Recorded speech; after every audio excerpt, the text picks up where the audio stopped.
হয়ে যাওয়াটা ভীষণ আফসোসের, এবং এইটা আমাদের জায়গা থেকে জীবনে ইনশাল্লাহ হতে দিব না।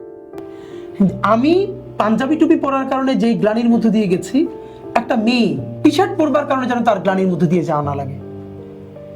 দেখেন, আমি যদি দিনের কথা বলি, আমি তার বারবার বুঝাবো, দিনের অ্যাপ্রোচে বুঝাবো, কিন্তু আমি যখন তাকে মানে এটা কি হয়, বাংলাদেশে এমন একটা হয়েছে জানেন, বাংলাদেশের আলেমদের মূলধারাটা তারা তো মিডিয়ায় এত অ্যাক্টিভ না, কিন্তু ফেসবুক সেলিব্রিটি এই স্টিকটা নিয়ে যেমনি ভাবে বাজে কথা বলে, এটাতে আমি নিজেই মাঝে মধ্যে মনে হয় যে আমি যদি এই কালচারের একটা ইসলামী মূল্যবোধ সম্পন্ন পরিবারের না হইতাম, আমি তো মনে হয় এদের ব্যাপারে বিদ্রোহ করে বসতাম।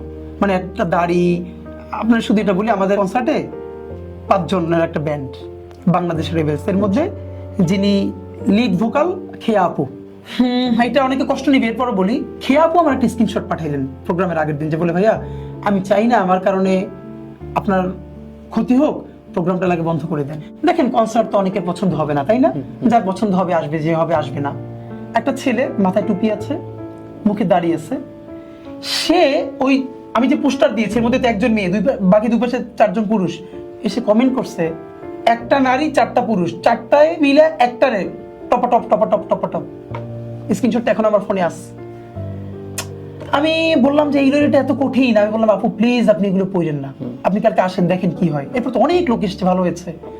এবার আপনি ভাবেন, একটা মেয়ে যে হয়তো হিজাব নিকাব করে না, কিন্তু ইসলামী মূল্যবোধ ভালোবাসে, সেই মেয়েটাকে যদি দেখে এরকম, এখন আপনি ওই ছেলেটার গিয়ে দেখবেন কি জানেন, হয়তো ওর পুরো ট্র্যাডিশনের মধ্যে অরিজিনাল ইসলামিক কেউ নাই, সে হয়তো একটা টুপি ধরেছে, দাঁড়িয়ে রেখেছে, এবং সেইটাকে আবার সোয়াব মনে করে গাড়িটা দিতেছে, কিন্তু সে কত বড় ক্ষতি করতেছে দেখেন।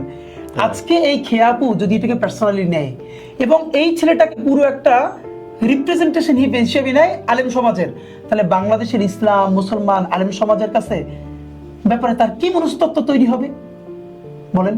তাহলে এইরকম হাজার হাজার মেয়ে এই মনস্তত্ত্ব নিয়ে আপনি এখানে কিভাবে দিন কায়েম করবেন?